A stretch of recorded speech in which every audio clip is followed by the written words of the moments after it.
again, the best stewards of the land are the people themselves, because they will, if they're shown a better way. And I challenged the land trust. I said, why don't you get a grant to go out and just do nothing but education? Why don't you work with me and get some volunteers to go out on some of these small private forests and call them for invasive plants? We can do that. You know, I've mentioned that Pennybrook project, and I'll probably leave you with this, kind of a higher note. Some of this can be kind of heavy and depressing. One of the big parties we had out there, we not only had the soccer teams and whatnot, but we had the community service kids. You know, the ones that got in trouble for smoking pot on the common or doing whatever. They sent a couple of van loads of them out there to help us. And they worked like heck all day long.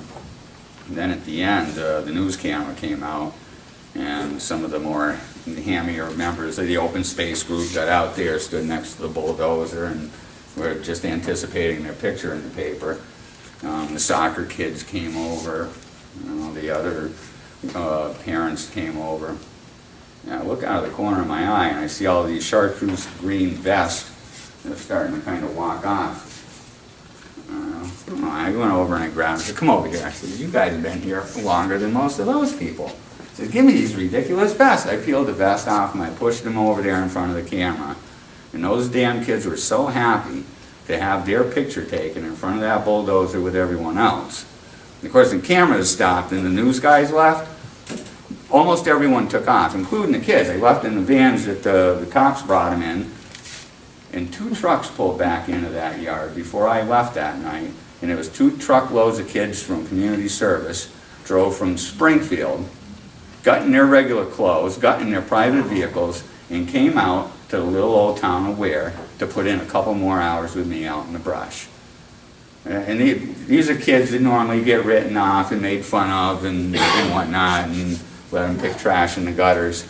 But you know what? There's people in our communities, even the ones wearing those funny little chartreuse vests, that have potential out there. I know I could go back and get a couple van loads of those kids, show them a good time, you know, maybe install a few things from my grandparents in them when the guard is down. You know, these are regular people, and there's a lot of folks in your community that are willing to help if you reach out. And that little act of defiance where I said, I'm going to go out and give this a shot anyways. You know, it snowballed for a while. We had people that originally drove by and actually told me, this is going to fail. I said, I'm going to drive by every day and I'm going to laugh my ass off at you people. This is just not going to happen. All right, whatever. So hopefully we you know, do something nice here as it is in your backyard and all. And 3 weeks later, he drove by on the weekend, rolled down his window, waved me over, and I went over with Herb and a couple other people from the committee. And the guy handed us a $1,000 check, so our seed problem was over. These people exist. You got to give them a reason to come out of the woodwork. Come out and say, Agenda 1 is eating up my town. Ain't going to work. You know, if they need proof after, if they lead themselves there, because I often give them, I make hooks and throw it out, and they'll nibble on it, and then they'll ask a question, and I'll answer that, and they'll ask another question, and I'll answer that, then I'll ask a question, and they'll go and find the answer on their own, and it'll only take them to one place. But boy, we've got to change the way we do government at the local level, and if you don't have the hearts of the people, I don't care if it's an economic program or an environmental program, it's just not going to work and it won't be sustainable.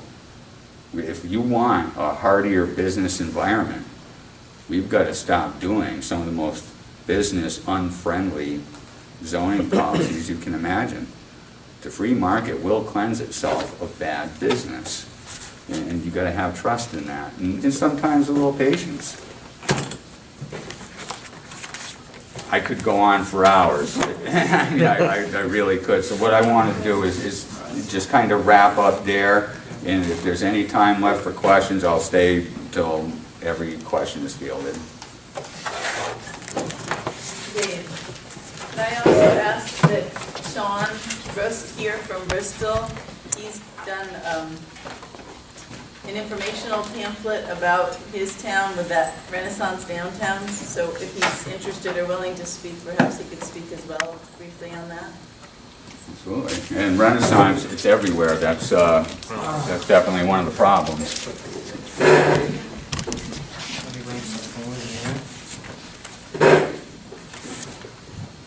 Well, let's just say, I think it's